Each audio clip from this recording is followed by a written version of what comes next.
Yeah, they're dead. They're all messed up.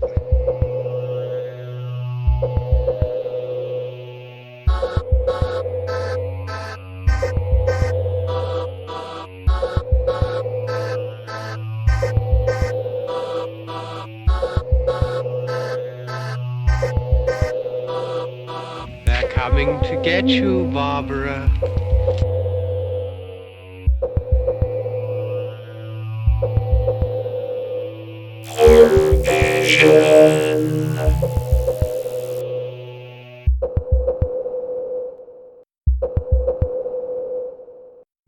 Good shot.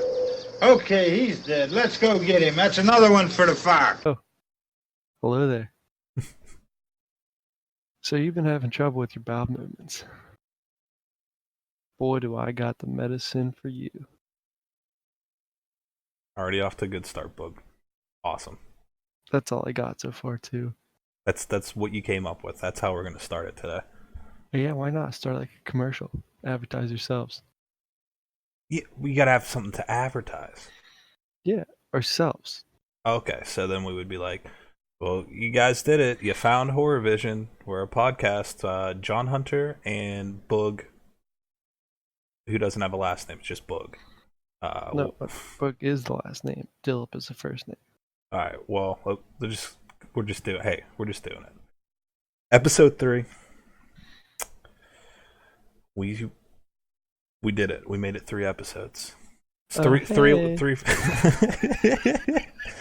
That's 3 longer than we ever thought we'd get to. So we're throwing a party.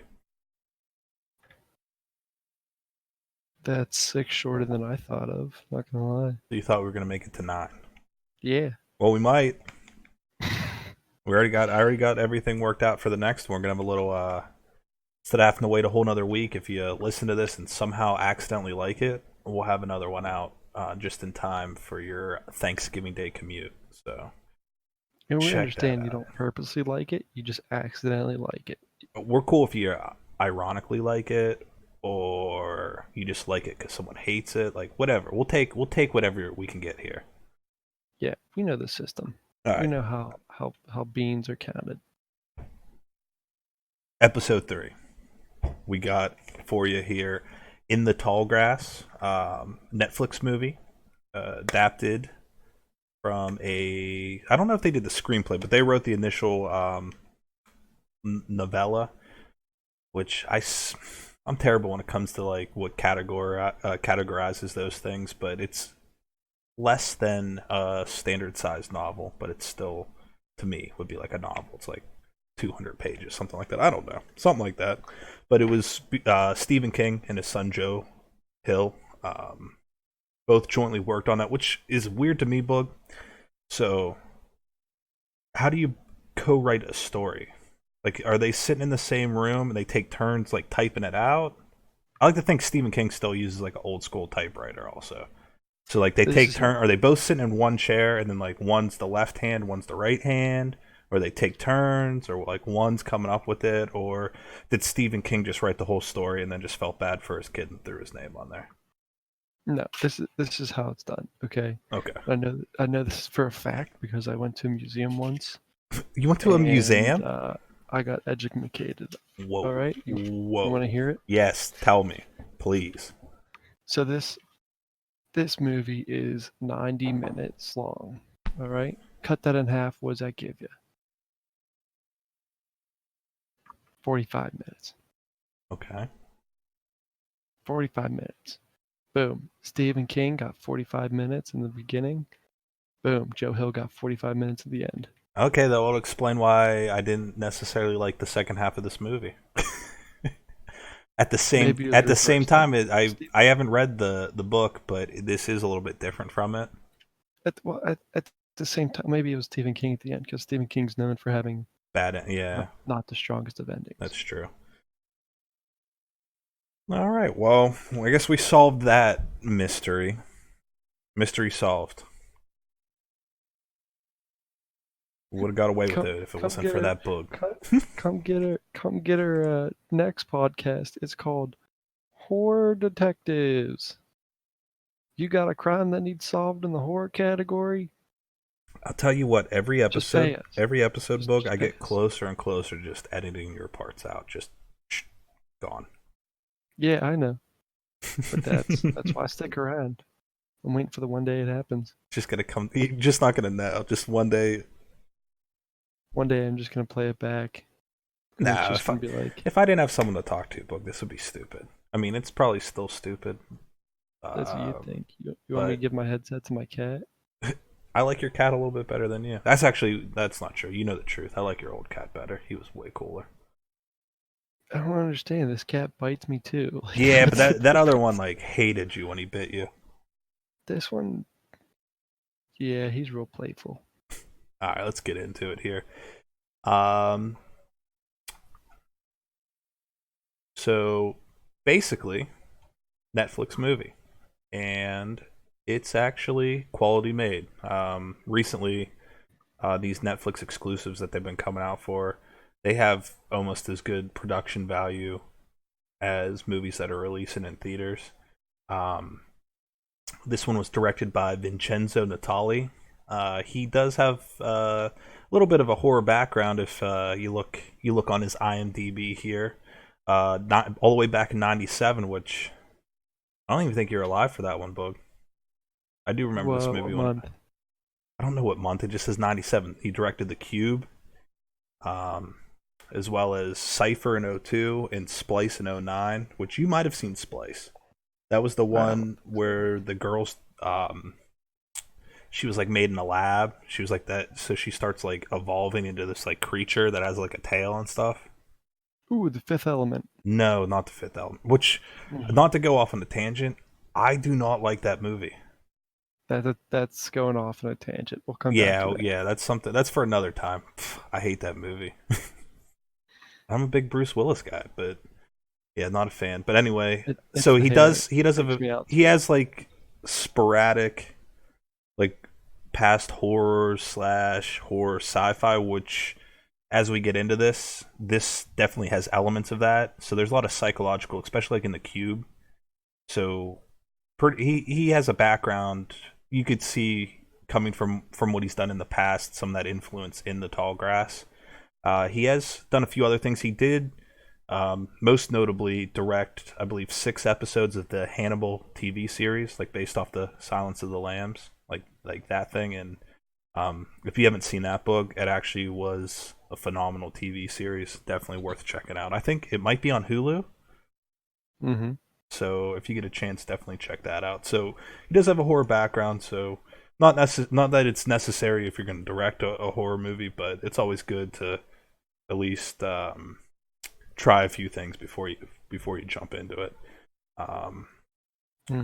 Some other notables: your boy plays the father in the movie of the young kid, Patrick Wilson. Patrick Wilson. Oh my goodness. Which I won't get into it at first, but yeah, we'll get into it now. He's a great actor, and I'm not saying that he did bad in this one, but he was the strongest part, I thought.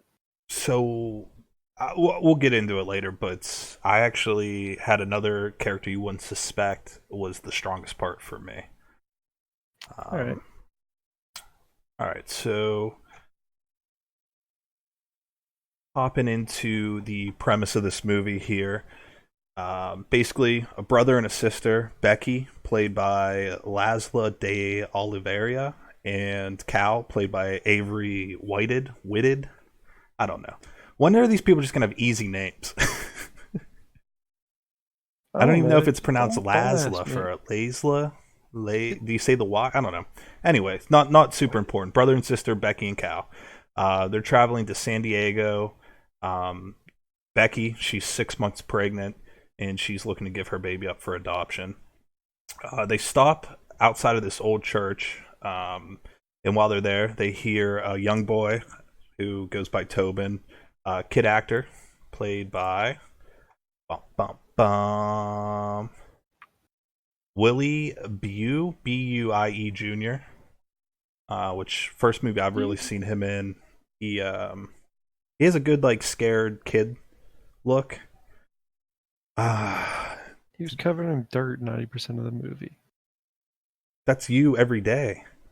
Yeah, but that's by choice. You don't even work in a dirty job. You're just dirty. Still working in a warehouse. The place is just filled with dust. You're just a dirty guy, man. Who? It's not helping my popcorn long, I'll tell you what. All right. Anyway, so while they're parked there outside the church, they hear the young boy calling from inside of the field, the tall grass. Bum, bum, bum. That's the movie. Roll credits. They hear him calling from inside, help, help, help.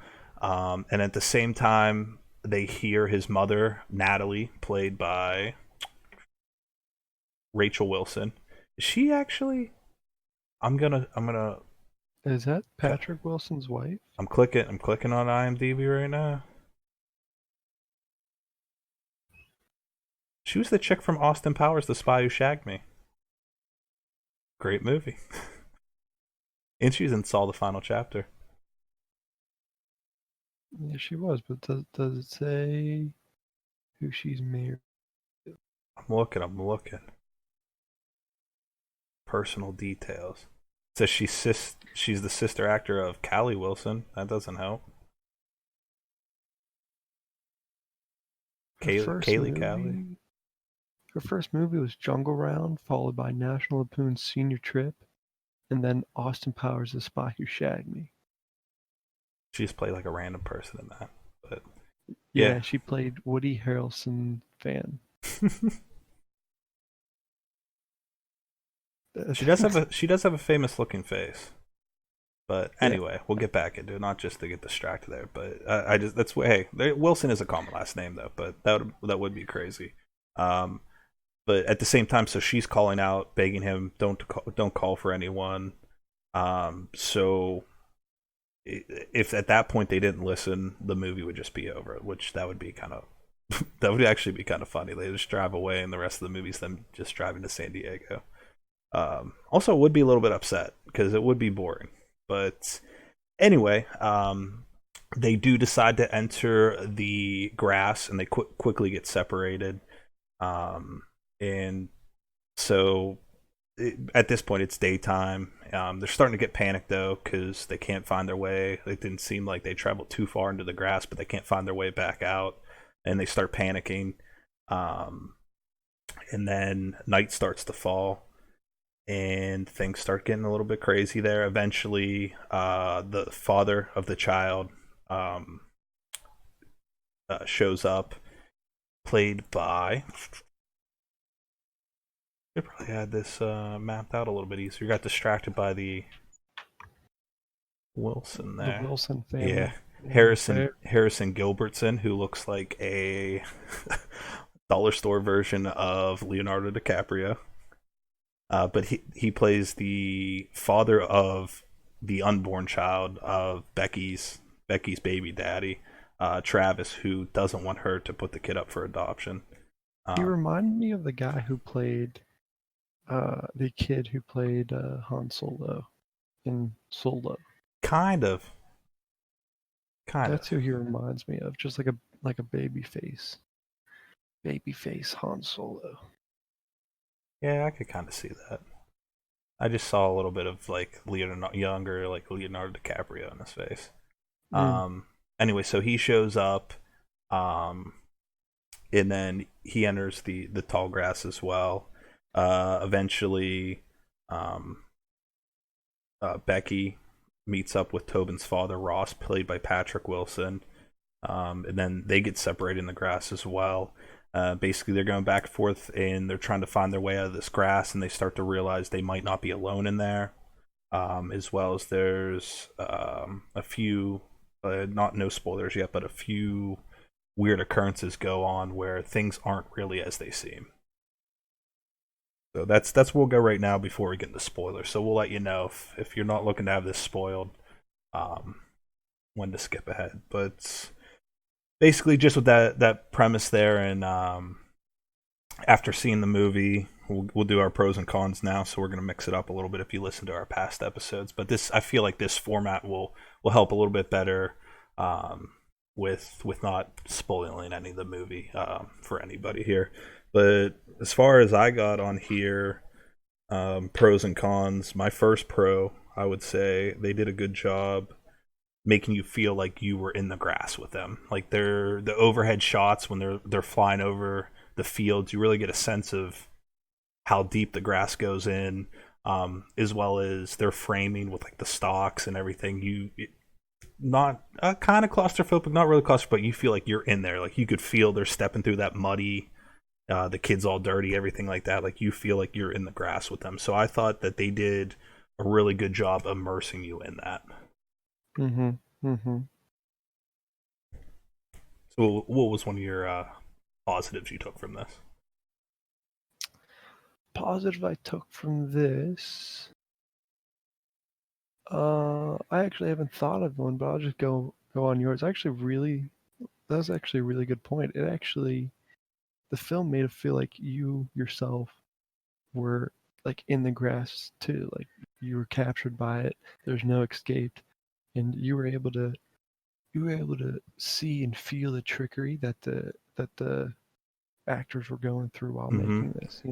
Yeah, that's something And too, and I know we touched on that our last podcast when we were talking about Doctor Sleep and the Overlook. Like to really build up that tension and get those good, not like the cheap scares, but like that sense of terror and dread. A movie really has to immerse you in their premise there, and I think that this did a really good job with that, in that aspect of it, where you were in there with them. I do have some issues we'll get into in the spoilers later half of the movie, where it kind of it might drag on a little. You're in there with them, but they're also lost and wandering around, and that's something that might get a little bit boring to you as well. I guess that would be under my cons is the last portion of the film, and then maybe it dragging on too long. Where, all right, we're walking around in the grass. That's not fun. Where are we going with this? So that would be a little bit one of my cons as well there. So what else do you got? hmm.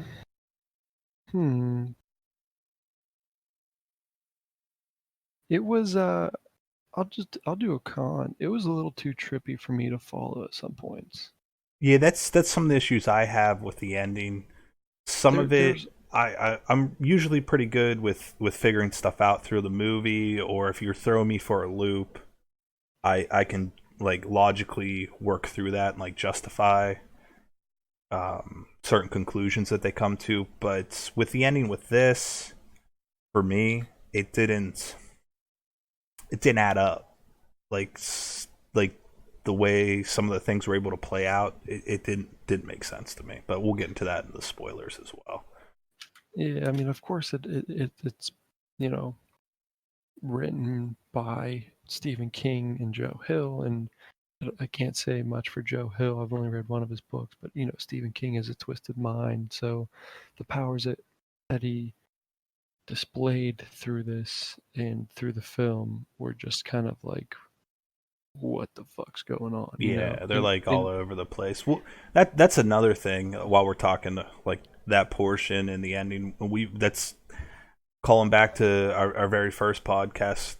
That's something where we both agreed on is those ambiguous endings. Like I get it, it makes sense like artistically certain points, and even in life, like sometimes you don't get that closure. But if you're gonna drag me through this movie, well, not drag me through, like it immerses you in the beginning, but like if it's gonna keep going on, like I want a good payoff, and the ending was a little ambiguous to me.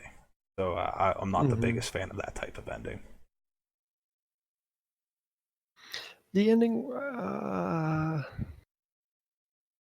I so to get to the point where it was, I liked the twist at the end, but I kind of saw it coming. Like with, I won't spoil it yet, but just the sequence of things that happened and play out. It was something I kind of saw coming because they hinted on it earlier.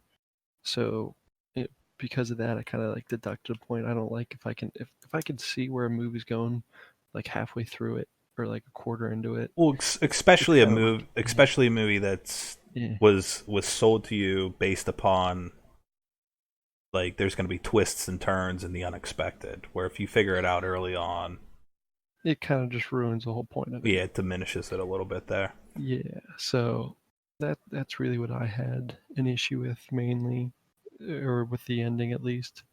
They had a nice scene at the end, which I'll go into more detail.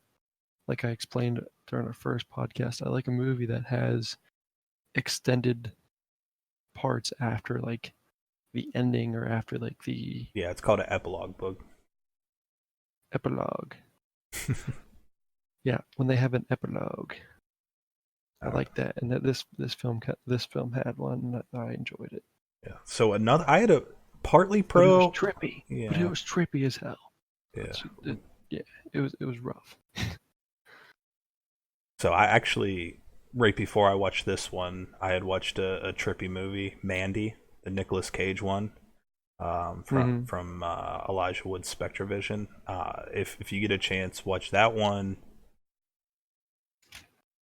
Like, I really want to like it, but then I'm not really like, so I expected it to be trippy and weird from the previews, but that movie was not what I anticipated at all. And I did enjoy it, but it wasn't, I don't know if I enjoyed it as much as I thought I was going to, but that movie was trippy. That movie was wild. And I don't know if it was just trippy for trippy's sake, or I'd have to watch it again. I'm not really sure, but maybe that's something that we can review in the future there. But that one will be a tough one because it's a little bit of a wild movie. But anyway, going back into this, so I had one last one here that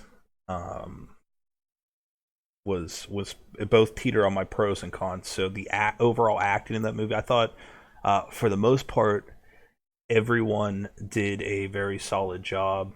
And then what I hinted at before, it was kind of a letdown to me because it seemed like there is some depth in the role, but he didn't really let his acting like chops shine. And I don't know if that was on him or the direction he was getting, but Patrick Wilson as the dad, who pretty much plays kind of like the antagonist later on in the film. He not that he did a bad job, but I just know seeing in him in other roles that he could have played like a more crazier type character. Like he could have done a better job, and I'm not saying that it's his fault or the directors. We weren't there on set, we don't know, but at some points it kind of did seem like Patrick Wilson was going through the motions.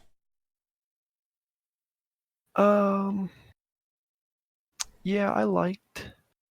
I mean, his acting. That's what I'm not saying it was like terrible. It's just the fact that we've seen him in other roles like The Conjuring or Insidious, like where we know he has that range and he can show that emotion. Where you knew playing that role, like he could go more in depth, and that's the part that's a little bit disappointing. Yeah, I would have liked if he, instead of being who he played Ross Humboldt, the father. Instead of being that, I would have preferred that he played Travis McKean, the baby daddy. Not to be the baby daddy, but just to be like that girl's father, and have her baby daddy as the villain or the antagonist. You know, like switch. Oh, so switch the roles like in the story themselves. Yeah, so Harrison Gilbert can be Ross Humboldt, or no, not Ross Humboldt. He could just be.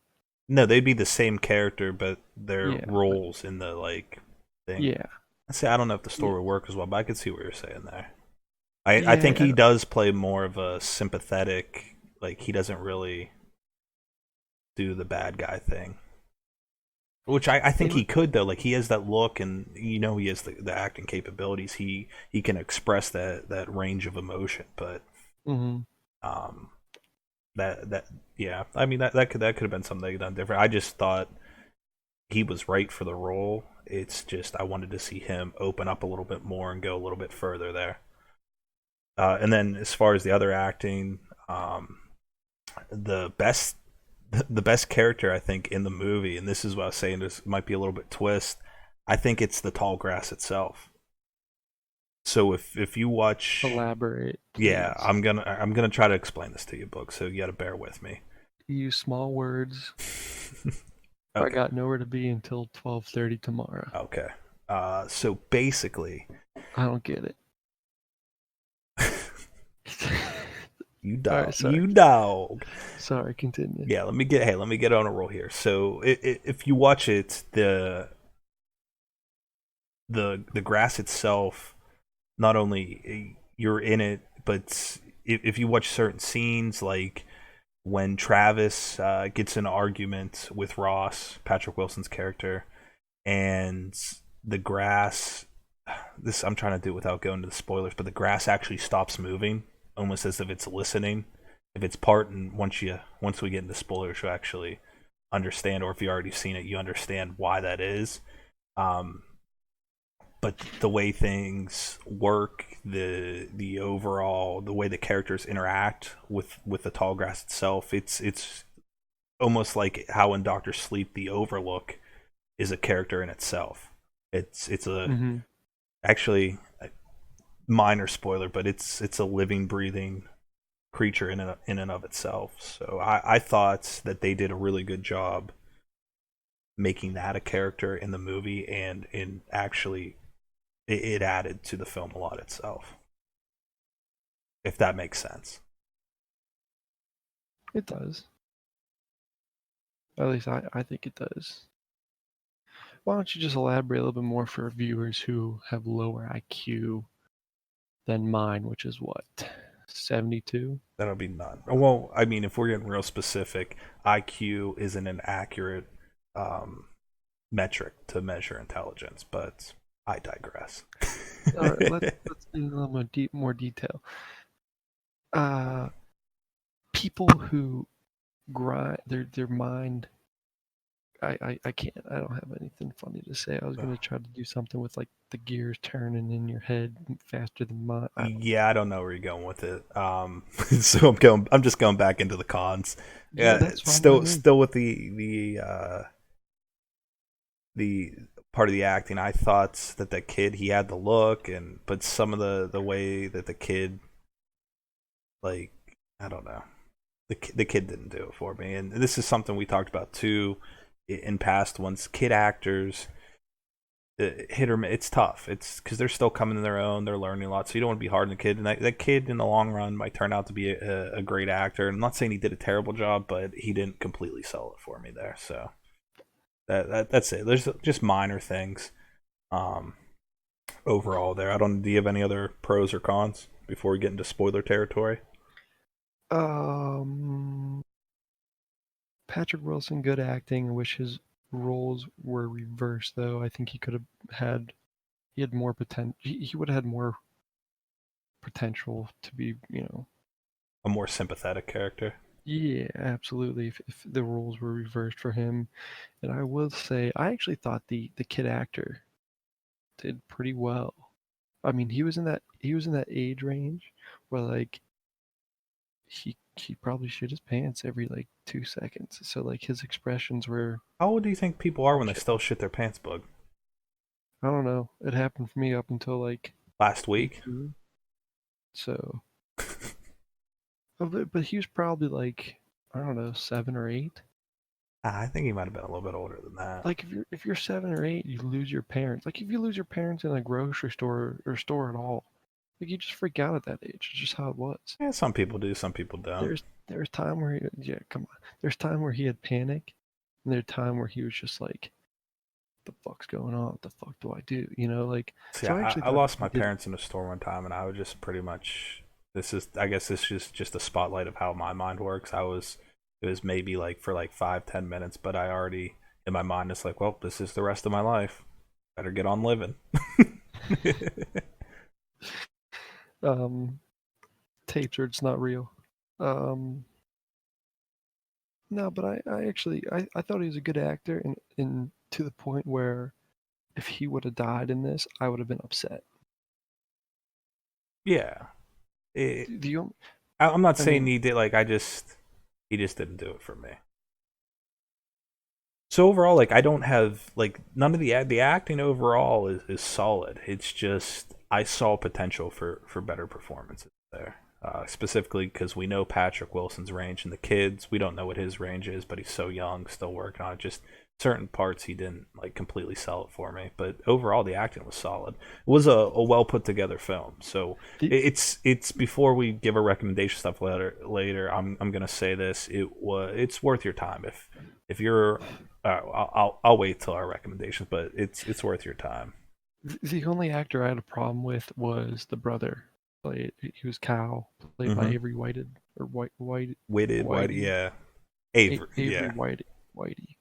I actually thought he was a horrible actor.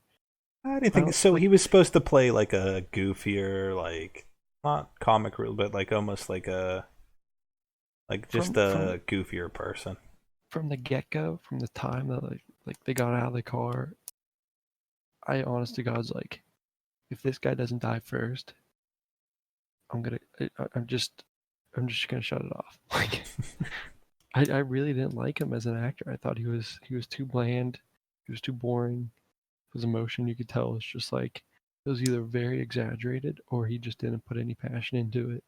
So I that's my only actor that. Yeah. Okay. Well, thinking about like that too, that is another issue I did have with it. Like these people weren't as freaked out as you would think being in the situation that they were. Like once you realized you couldn't get out of the tall grass, that some strange powers that be are at hand, you think they would be panicking. Like a lot of people, like in like a survival type situation, they have different reactions. Some people jump into action. Like the majority of people panic so bad that they just freeze up.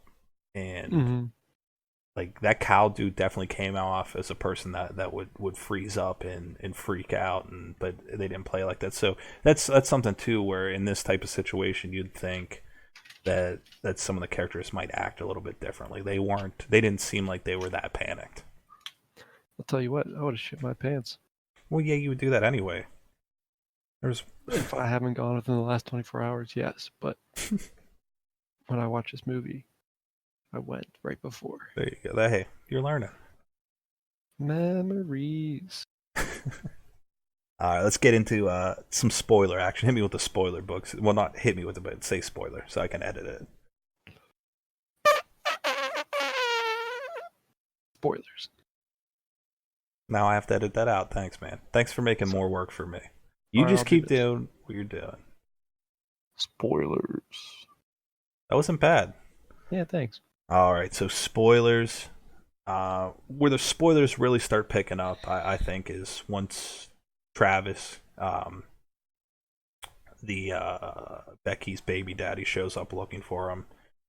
He goes into the grass. When he goes into the grass, it basically, in short time there, it's revealed that the grass itself, they're in a time loop. So you ever seen like the Blair Witch Project? I guess the second one really, well, it's not really the second, it's really a third one, but the one that's just called Blair Witch came out a couple years back. They had a similar situation where they were stuck in a time loop, and so that's borderline sci-fi territory, but that's one of the big twists in this story. That's the reason they can't get out, or they're encountering people, or they're seeing people's dead bodies. At one point, the mother of Tobin, the little boy, Natalie, she says that she saw Becky's corpse earlier, and that's because time in that time loop, everything's cyclical, so you're not really dead inside of the tall grass. It's just at different points of time. And another twist is it turns out that Tobin's family, the boy, Ross, the dad, Natalie, they actually entered the grass after Travis, and because he went in after Becky and Cal. So it's all kind of out of order there. And that's one of the first big twists. The second real big twist is that the tall grass operates almost like a hive mind, with this giant rock in the middle as its brain. We come to find out that Ross, the father there, he actually has come in contact with the rock, touched it, and he becomes an agent of the tall grass itself. And basically the way that it works, and you find out because you see other corpses and stuff like that, is that it was kind of clear, kind of not, but the tall grass wants to assimilate as many people as possible, and you see that later on as well when the grass face creatures are like coming out and attacking them and stuff. Which I thought I wanted to say that in the pros and cons, but that would be spoilerish. But those grass monsters were kind of cool. I don't know what you think, but I kind of like the grass monsters. Yeah, I thought they were pretty good. Yeah, I mean nothing too crazy. It's like grass on their face, but I thought it was pretty cool. The so the basically Ross, then he tries to assimilate the group. And if you're not going to touch the rock, he brutally like kills them. And then this is where it gets kind of crazy. I guess a little bit backstory there too, getting off here, but the church that he encountered before, it may or may not have been like some group that actually worshipped the tall grass, like the stone in the middle. So you don't really get a backstory where that comes from, but that's like a Stephen King type thing. I thought they said it was like, so it's been like 2-3 weeks since I've watched the movie. I thought they said it was like I want to say like an Indian burial site or something Wow, like. that'd be real. That would be real Stephen King. But who knows like how long that rock's been there? Did it come from space? Who knows? But that's what's causing this whole thing.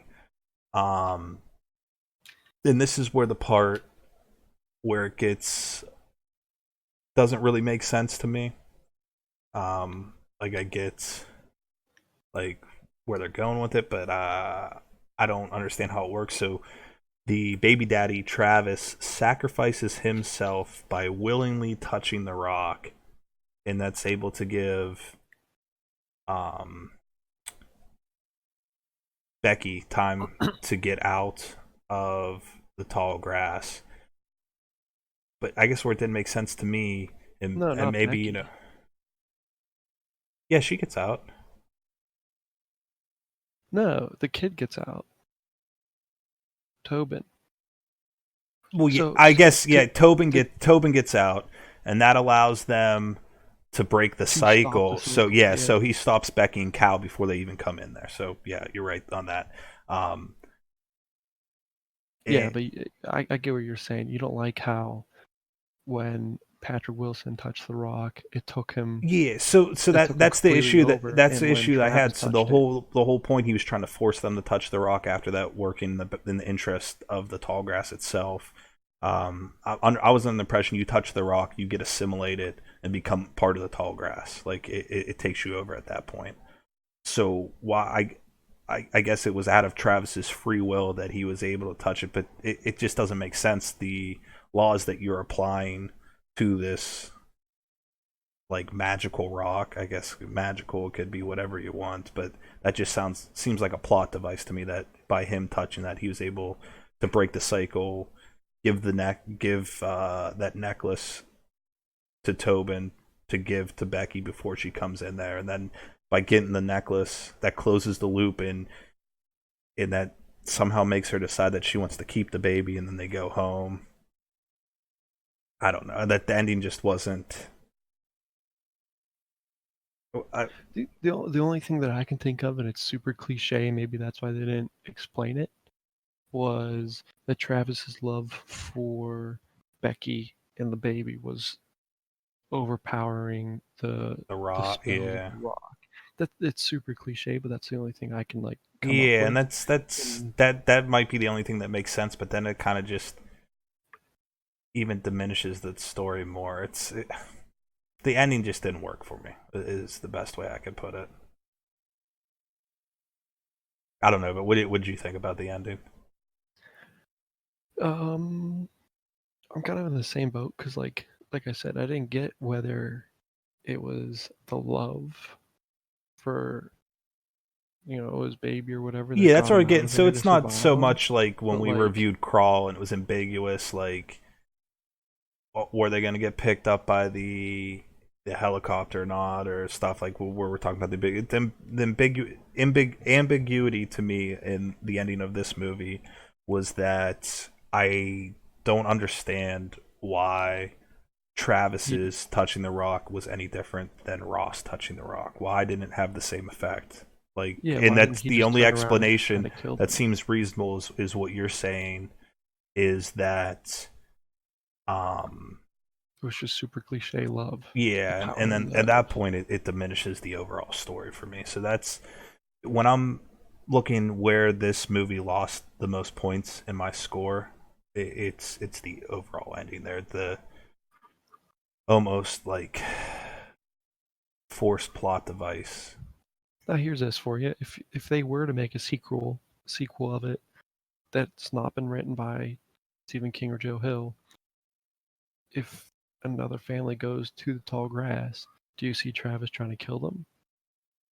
Or trying to repeat the cycle, trying to just like, I don't know, Well, keep them in the I loop? don't know Would that. you see him Yeah, try who that, or would you just see him maybe, like but then he that just start that going at it just would right make away? the ending of the original one make even less sense, and I get the movie kind of like ends on him like dying peacefully in the grass, but is he dead? Who knows? Yeah, that would be tough. I don't think I'd really want to see a sequel to this movie if we're being honest.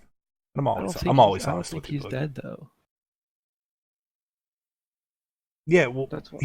What? he broke the loop though, so I think did he completely destroy that? Like that's there's so many questions that the ending raises here, and it's not like interesting questions that keep you thinking. Like it's more like questions that you're like, well, that's kind of dumb or that doesn't make sense. So I don't know. The ending, I don't say ruined the movie for me, but it definitely is where in my rating lost the most points. Wasn't a very strong suit, I'll tell you what. It needs work. Yeah. All right, so I think it's time for us to go on to our recommendations and rating. I would say this movie would be best for someone. So if you're a Netflix subscriber, which a lot of people are, Hey, um, look at that. That's like 4.5 billion people. yeah, uh, one of the newer ones on there. Usually a little lighter. You got some downtime, holiday season here. This came out in October, but now you might be catching up post Halloween, things like that. It's on. You got some time. You want to throw something on. Um, I'd say go ahead. I would still recommend it. Um, but if it had a stronger ending, I would say this is must see. But I think this is more for if you're like a Stephen King fan. It definitely has a real Stephen King feel. Or if you're a fan of like more psychological horror, there's some a little gruesome parts in there. Nothing too crazy if you're like a splatterhound or someone that likes a lot of the gorier things. More psychological than anything. I did think the latter half of the movie did drag on a little bit. There's a lot of just walking through grass. You can only do that for so long. So I think as far as the film itself, they cut it down maybe about 20 minutes and had a more coherent ending that followed basically their own logic. It would be a must see movie, but at this point, I would say definitely check it out. Especially if you're a Netflix subscriber, it's not costing you any more money. You're not going to be upset after watching it. So I would say if you're that type of person, a horror fan who has Netflix, give it a watch. Not a waste of time. Might not like the ending, maybe you will. It's all subjective, but that would be my recommendation. And my personal rating would be 6.75 out of 10. How'd you get a .7? It's because I make the rating scale and I can give it whatever I want. I said 6.75, right? Something, I don't know. That's I just heard three quarters. 6.7 and my mind went blank. 6.75 out of 10. That's too much math for me. Just a quarter of a point. 3/4 of a point. 3/4 of a point, yeah. I gave it a 6 3/4 out of 10, Boog. What did you give it? Oh, Do your recommendations first. I gave it a 16/32 out of 10. This is the point of the episode where I say, next time I see you, I'm gonna punch you right in the fucking face. Yep, that's tradition. Let me tell you how many times it's actually happened, folks. I actually never punched you in the face. I punched you in the ribs real hard that one time. Which time? Multiple times. That's true. That's a trick. It's a time loop, Boog. It's all just one time, cyclical. Yeah. Why don't you go touch a rock? All right, what's your recommendation on this? Recommendations for people who watched it. I'd say like a crowd of like if you're in friends and you're with friends, you're looking for a movie to watch like at the end of a night or something just to throw on. I recommend it. It'd be a good movie. To I watch think with if friends. it's late in the night and you threw this on as the movie drug on, it actually might put you to sleep. Yeah, well, I'm like talking. I don't know. This like, might be a good Netflix and chill movie because you might be into it at the beginning, but then when things start going on, it kind of tails off. You might be like, oh, okay, I didn't miss anything. yeah, you're just like you're just. How do I keep this PG? You're just like doing the nasty while some girl's head just explodes. Why would you? You don't have to keep it PG, Boogie. You can say whatever you want. See, I have a goal, and that is for kids of all ages to listen to this podcast. Wow. I do not discriminate. That's good. Okay, so, but I'd say something like that. You know, something like a group of friends or someone. If you're looking for probably a super bad trip because you had a really bad day, take some acid and watch this movie. Your mind will literally explode. It is so fucked up. See, I didn't think it was that trippy. There was some out there concepts. I've seen some trip. Even that Mandy one that I recently watched was more trippy, but it's definitely gets more abstract at the end there. Yeah, but can you imagine like the scene where they think they're right next to each other, they jump up and they see each other, and they do it again to confirm it, and they're like they just don't even see each other. Yeah, Can you imagine just being like super high and just like, what's going on? Like, yeah, just I guess. completely losing your mind. Like that's if you do like that, I bet you probably like I don't know, you'd probably enjoy it. It's trippy. I don't know how the effects are gonna affect each individually person, but Fair enough. So what's your that'd rating? be interesting. Rating, I'd probably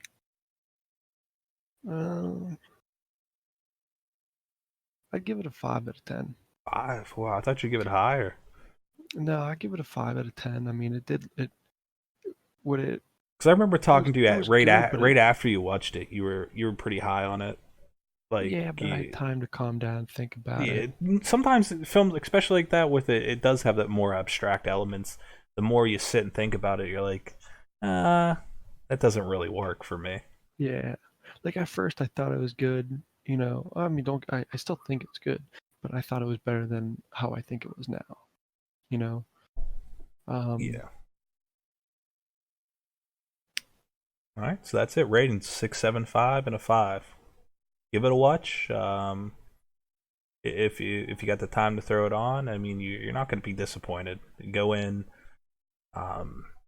not super high expectations, and you won't be disappointed. Yeah, just flip it on, see how it goes. You're not doing it. You're not doing anything else. Come on. Don't go in with expectations. Like I don't know. Go in. Just shut up and turn it on. All right. Turn it on. All right, Boog. You know what time it is. It's time for the news. It's time for the news. You did it. You knew something. Yeah, I got that written down here from last time. I got the order. Nice. Let John talk. You talk. You talk. Me talk. You talk. news talk. That's not even the order. The thing is, just talk. Whatever. You're trying though. I'll give you credit on that. So guess what? Tell me the news. It's the news. now. Did you get? I know this is the best part about the news is that you actually found an article during the week already, and I'm so proud of you. Yeah, it was like 2 o'clock in the morning. I was flipping through. Instead of Reddit and I last saw time, it. we're mid podcast, and all of a sudden you don't got anything. Oh. So hey, it's the news, man. Read me a news article. Oh shit. All right, you want me to go first? While you're pulling Do you that have up? a different one? Yeah, I got some here. Yeah, hit us with a different So one. I felt like you'd appreciate this one. So Hideo Kojima, most known for the Metal Gear series, recently released Death Stranding. He's been watching a lot of horror movies, and people think it might be in preparation for his next game. Which, I mean, obviously it's still early to be getting excited about that.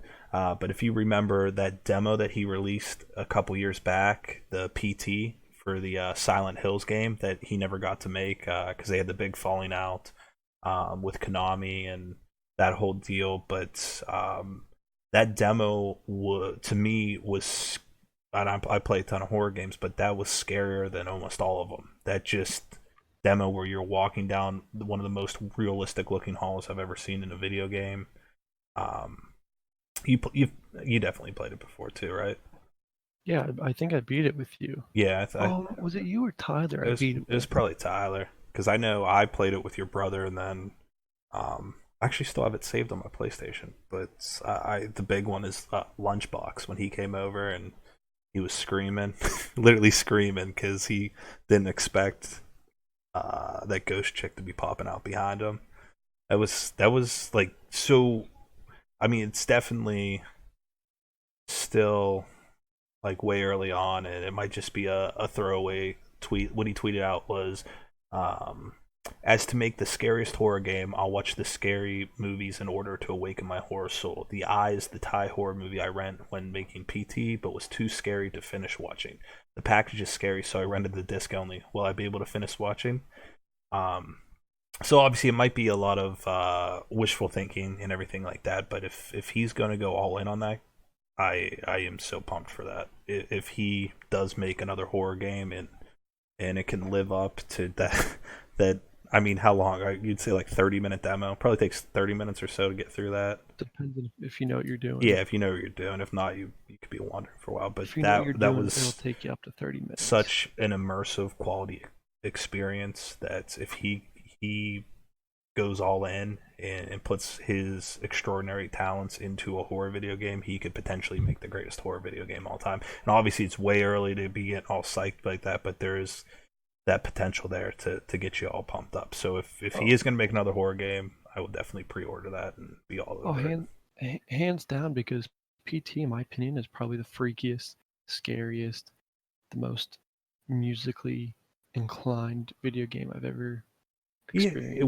Yeah, and it was 30 minutes. Yeah, and we've played all kinds of horror games. I know, like, you were big on like Layers of Fear and Outlast. We played a lot of Outlast, Amnesia, like any of those top horror games that come out, we've experienced. But even then, ranked against that, PT still stands above that, and it was just a demo. It's a real shame that he wasn't able to make that Silent Hills game, but now that he's out on his own, he doesn't have constraints from the studio. If he goes all in, he can make something very special. So that's something I'm definitely excited for. Right there with you. All right, you ready for yours? Yeah. So this news article that I found, it was a couple days ago, written on November 22nd. So what's today? I don't even know what today is. The 25th. Yeah, it's actually literally right in front of my eyes. Yeah, mine too. I just wasn't paying attention. But I found this article on Reddit. Thank you, Reddit.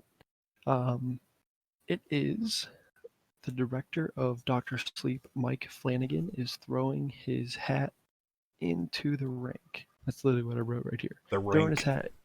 The rink. Yeah, the saying is ring. Like, throw your hat into the ring.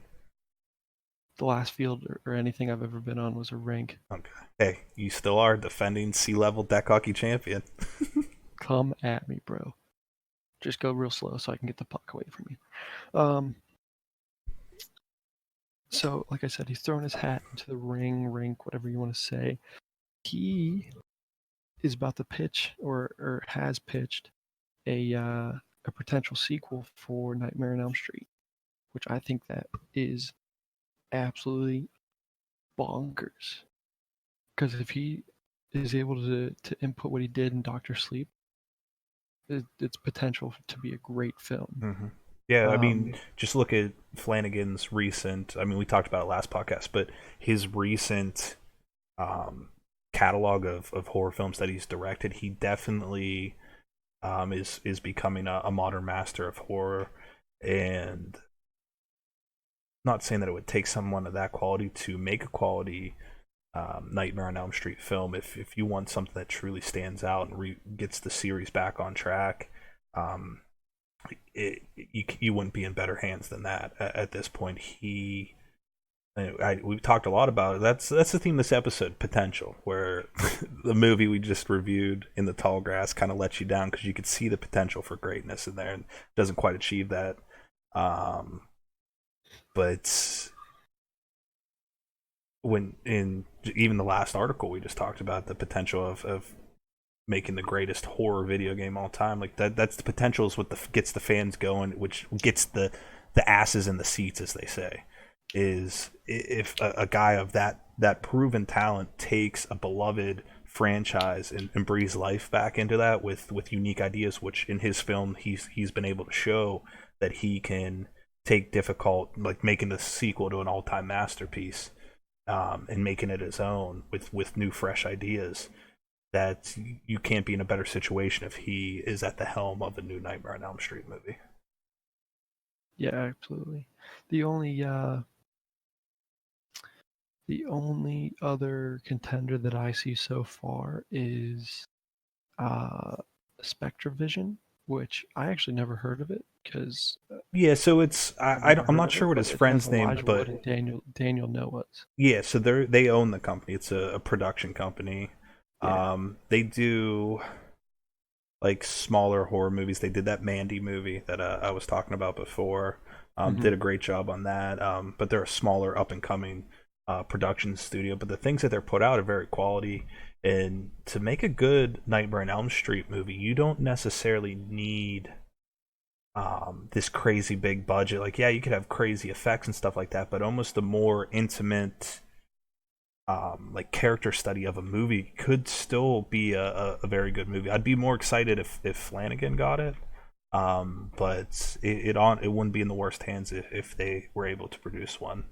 But I mean, if that's the crazy part. It's been the last Nightmare on Elm Street was that terrible remake back in 2010.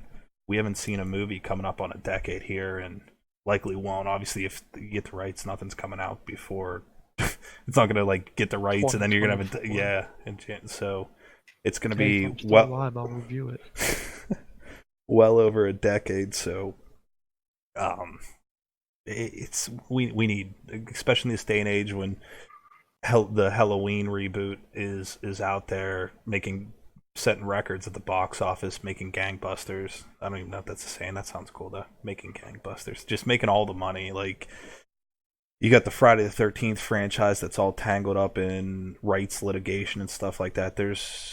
That needs sorted out, but there's no reason why there can't be another Nightmare on Elm Street made. And you're just missing opportunities here. The fans want it, so give us what we want, damn it. I feel like we reviewed something where we said how we talked about real briefly how Disney's making live action films. Like no one wants it, but they're gonna go see it. Yeah, well, that's the thing. So like, whether people want it or not, if you make something quality, it's gonna find its audience. So no matter what, like the saying I always look back on, like this was Henry Ford when he came out and they started mass producing like automobiles and stuff like that. He said if I gave the consumer what they wanted, they would just have more horses. Like, so if you're gonna make something, new. Time to You revolutionize it. yeah, you have to have it fully thought out and everything like that. But at the same time, like there's something being said for if there's consumer demand, give the people what they want. So give us a fucking Nightmare on Elm Street movie, assholes.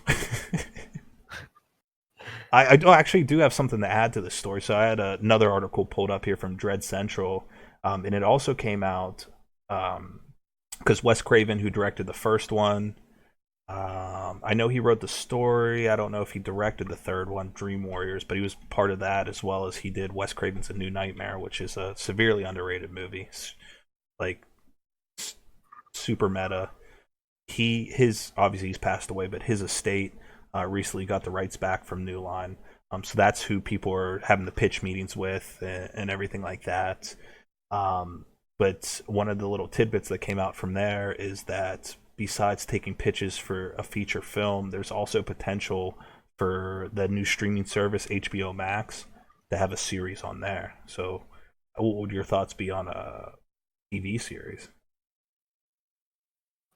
I'd like it. I feel like that's the new thing. Yeah, I mean, TV series based on. I think you could do that. So certain ones wouldn't work because I know a few years back they were in production on a Friday the 13th TV series, and it's real tough to do a slasher TV series and make it work out.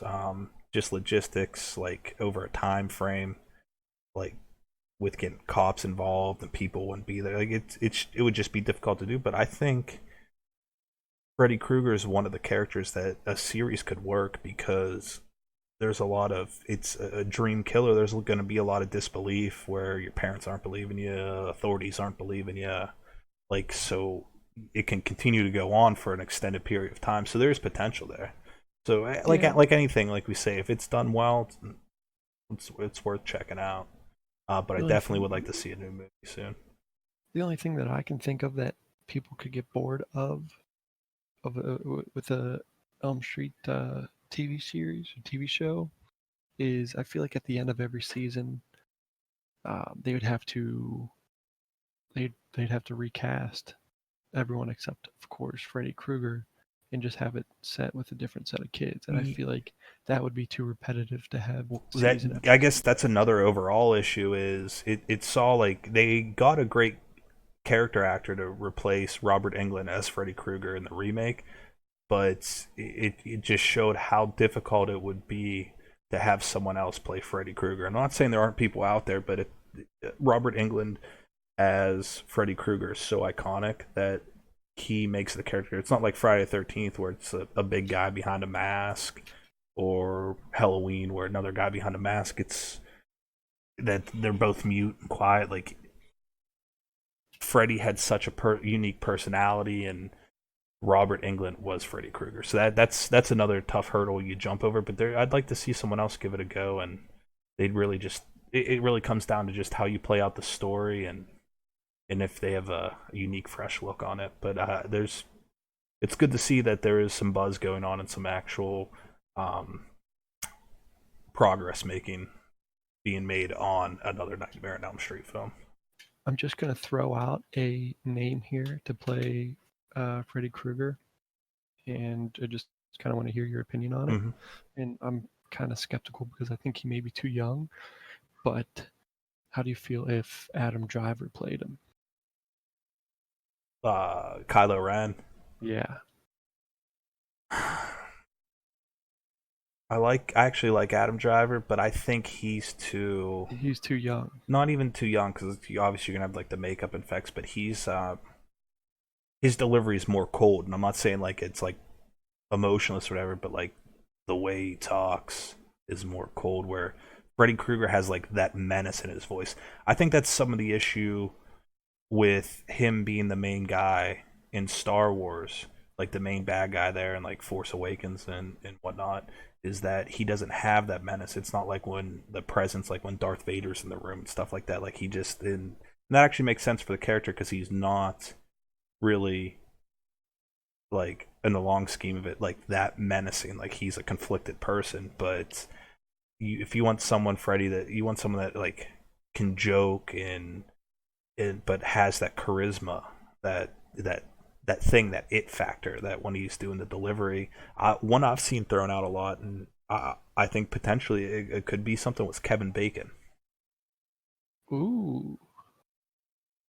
But there's I like definitely that. actors out there you'd like to see take a crack at it. But if they're going to be serious about it, have a good well fleshed out story, and put the time and care that like Blumhouse did with Halloween to make sure that they're being true to what makes the franchise the franchise. Your best bet's Mike Flanagan directing, because he's shown that he understands the body of work that he takes on better than anybody else, and that he's going to put in that extra care because he genuinely cares on the product that he's putting out there. Mm-hmm. So if he gets that, I think that's going to be the right first step, and then the key part's finding that actor that's going to give you that performance that you're looking for. Or another avenue that you could take a look at is going in a completely different direction, and having a completely terrifying Freddy Krueger, someone that isn't this wisecracking, someone that's actually horrifying and menacing. And you can make a really scary movie like that. That's just a really big risk to take, because based upon the past franchise, and that's something too that, like, I like the Nightmare on Elm Street, but it's not my favorite 80s horror franchise. For the fact is, if you look at the quality of the sequels, really the only ones that stick out to me are the original one, by far the best one, because Freddy's actually not that big wisecracking. Like, he has some things, but he's more menacing in the dark, scary. The third one, which he starts to get a little bit comical with the quips and everything like that, and then New Nightmare, which he's actually technically not Freddy Krueger, is like an actual demon that's a real meta horror, like takes place in the real world and everything like that. But it's the ones where Freddy is actually scary and not this comical, where like in the Dream Warriors, Dream Child, as it goes on, it's just about him cracking jokes and almost being goofy. Is not scary. So if you're going to go a different way than that, you have to go all in and just make him completely terrifying, which I would support that as well. Yeah, we'll see what happens. Time will tell. Mm-hmm. That's all I got to say about that. That's all I have to say about that. All right, Bug, you know what that means. That's the news. The news has been delivered. And it has. All right, so wrapping it up, that was a pretty that was a tight episode, Bug. We kept the ums to a minimum. We were on track. I definitely like the way we're going there. So I just got to throw out some selfless plugs here real quick. Give us a follow at HorrorVision on Twitter. It's literally just at HorrorVision. Simple as that. It turns out, so last time I gave our email, I misspelled it, even though I was looking right at it. So if you want to get in touch with us, you want to any suggestions, film you want to see reviewed, you want to send us something for whatever reason, you want Bug's home address, email us at huntershorrorvision@gmail.com. HuntersHorrorVision@gmail.com. Last time I forgot to put the S in there. Obviously, if you're listening to the podcast, you found it somehow. It's on Spotify, Apple Podcasts, Stitcher, Google Play, somewhere else. YouTube. We got a YouTube channel, Hunter's Horror Vision. If you want to subscribe to that, we'll throw some other stuff up there. We got a blog, but if you go to our Twitter page, you'll see it on there. Other than that, I don't got anything else, man. That was the only thing I want to add is if you guys want to send us a tweet, send us something, add us. I'm curious if you want us to also review video games, horror video games. I'd be down to do that. That's true. We could do that. I think that's definitely something we could throw up on YouTube as well. Yeah, absolutely. We'll edit us doing some gameplay, or we'll stream it out there and then post it. But yeah, that's definitely something that'd be interesting to take a look. So just let us know. We're open to all comments, suggestions, anything. You ever want to give us want us to give you a shout out at the end of the episode? We'll do that too. We don't care. We'll promote anything. You got anything? You got any type of any type of like horror related thing, arts, crafts, movie you're producing, anything like that. You want us to give you a shout out, we'll do it. I mean, we're all about promoting horror here. We're huge fans of the genre, and we want to see everyone get out there and appreciate that art. Hey, fuck it. We'll do it live. Fuck it. We'll do it live. No, we can never do this podcast live. If people knew the things that you were saying that I had to delete out. Book, he might seem tame. I try to edit it down, but man, that kid's a psycho. Yeah, 90% of the things I say, it gets cut. That's why it takes so long for me to put an episode out. Actually, it's pretty streamlined. This one will be out tonight. Actually, no, I guess I have to because they wouldn't know, but now they're going to know because you said the date in this one. So thanks, Book. Thanks for putting me on a deadline. Don't know, now you know. All right. I'm glad you didn't say the end line of that song. Thanks, bud. I was going to have to edit that out. I would actually leave it in there, dude. That would have been it for you. I was going to say, how do the viewers know you didn't just edit it out? They know. Well, now they know that we talked about it, but I could be lying. Cut this part too. That's a twist. It was a time loop. It was a cookbook. That's my favorite episode of Twilight Zone. We should do Twilight Zone episodes sometime. I'm down for that. I love the Twilight Zone. Yeah. Oh, when's what's his name's new Twilight Zone comes out? Jordan Peele's? Yeah. The whole season has already been out. It wasn't good. Fuck. Okay. Yeah. Turned out it was not good. No, all right. Well, let's wrap it up. Hey, double wrap that thing, Boog. That doesn't help. Friction causes it to expand, therefore leading to pregnancies. We're done. We're done. I read that somewhere. I swear. I swear. All right. Say what you're gonna say, and let's call it a day. Oh, I hope you guys learned something. But if you didn't, just keep this in mind, and hopefully you learn from this. Class equals ass. And goodbye, everybody. I'm gonna edit that out. See you later.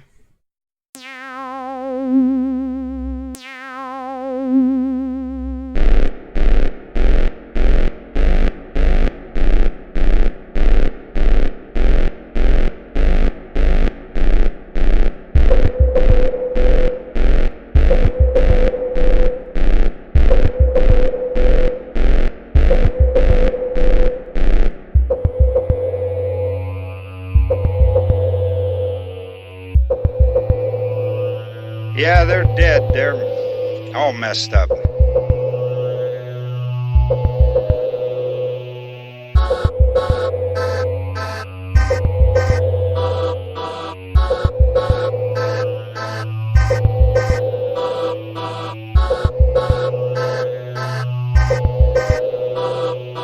They're coming to get you, Barbara.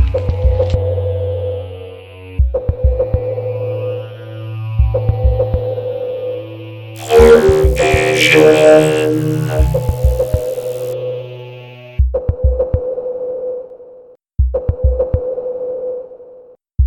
Good shot. Okay, he's dead. Let's go get him. That's another one for the fire.